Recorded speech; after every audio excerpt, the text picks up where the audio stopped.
Break के बाद आपका स्वागत है।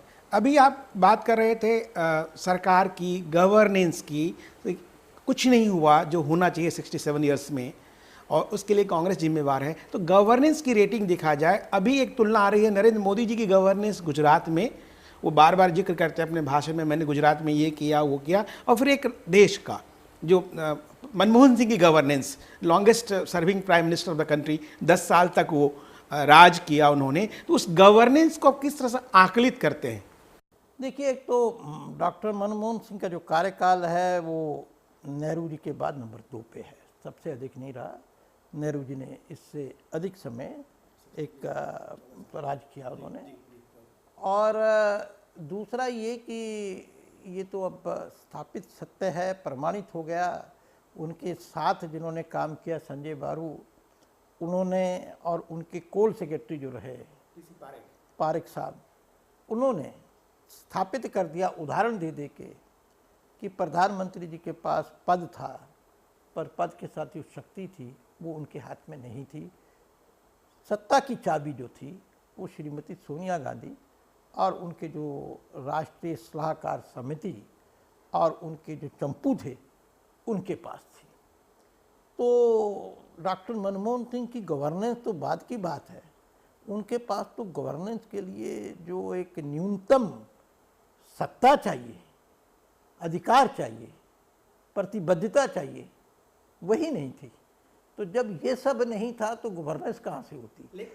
हाँ जी। और गवर्नेंस नहीं थी, इसलिए जितने सारे डॉक्टर मनमोहन सिंह के स्वयं ईमानदार होने के बावजूद ऐसे ऐसे घोटाले हुए जो स्वतंत्र भारत के इतिहास में। लेकिन प्रधानमंत्री पे आरोप नहीं लगा, को लगते वो अभी भी ईमानदार हैं, उनके राज्य में हुआ करप्शन हुआ, लेकिन उन पर कोई आरोप नहीं लगा, बताते हैं। प्रधानमंत्री जी ऐसे चौकीदार हैं जिन्होंने खुद तो एक पैसा भी चोरी नहीं किया, पर जिस चीज़ की वो चौकीदारी कर रहे थे वो पूरा का पूरा गोदाम लुट गया वो देखते रहे। उनकी बेटी ने आके डिफेंड किया कि संजय बारू को ऐसा किताब के बारे में जो लिखा है नहीं लिखना चाहिए, लिखना चाहिए या नहीं चाहिए, यार ये समय जो चुना लिखने का ये अलग प्रश्न है, परंतु जो आरोप उन्होंने अपनी किताब में लगाए, जो घटनाओं का जिक्र किया, जिससे ये स्थापित होता है कि प्रधानमंत्री बिल्कुल असहाय थे,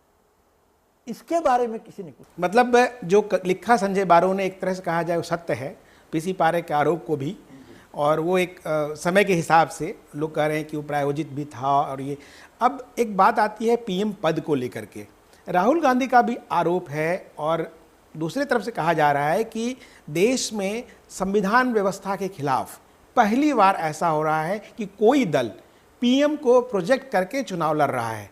पहली बार हो रहा है।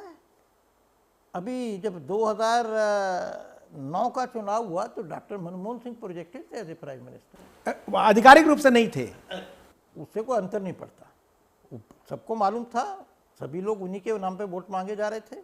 और उसके बाद 2004 में चाहे हम चुनाव हार गए, पर अटल जी प्रोजेक्टेड थे, और उससे पहले इंदिरा जी हमेशा प्रोजेक्टेड होती थी, और नेहरू जी प्रोजेक्टेड होते थे। ये कहाँ से ढूंढ के लाते हैं? ये कहते हैं आधिकारिक रूप से। आधिकारिक क्या, वो तो आपका मतलब है कि जब प्रधानमंत्री जवाहरलाल नेहरू जी थे तो उनके मंत्रिमंडल के किसी और आदमी के प्रधानमंत्री बनने की कोई दूर दूर तक संभावना थी क्या? जब इंदिरा जी प्रधानमंत्री थी और चुनाव होता था, और जब वो नहीं भी थी जनता पार्टी के राज में, तब भी उनको प्रधानमंत्री के रूप में कांग्रेस ने प्रस्तुत किया था। राहुल गांधी का ये कहना है कि भारतीय संविधान में ये व्यवस्था है कि इलेक्टेड एमपी प्रधानमंत्री चुनते हैं। कांग्रेस के लोग व्यवस्था की बात करें, भारतीय संविधान में एनएससी का कहाँ प्रावधान है?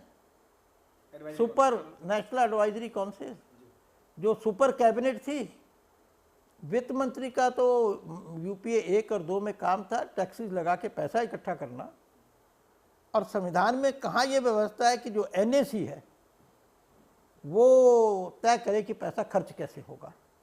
और संविधान में कहाँ ये व्यवस्था है कि जिस कानून को, चाहे वो ठीक था या गलत था, प्रधानमंत्री और उनकी कैबिनेट ने पास करके जारी किया और एक सांसद उसको कहे ये नॉनसेंस है और फाड़ के फेंक दे और पूरी सरकार अपने किए हुए निर्णय पे पलट जाए, अर्थात अपना थूक के चाटे, ये कौन से संविधान में है?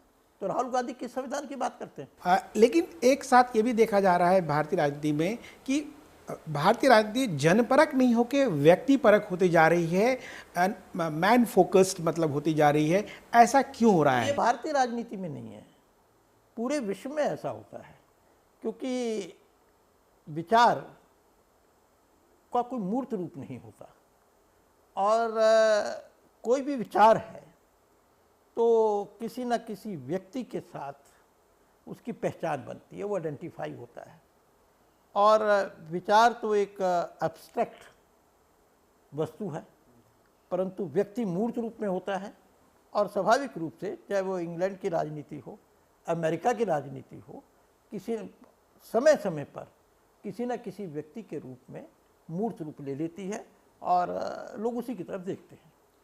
ये चर्चा जारी रहेगी। वक्त हो चला छोटे से ब्रेक का। ब्रेक के बाद हम मिलते हैं।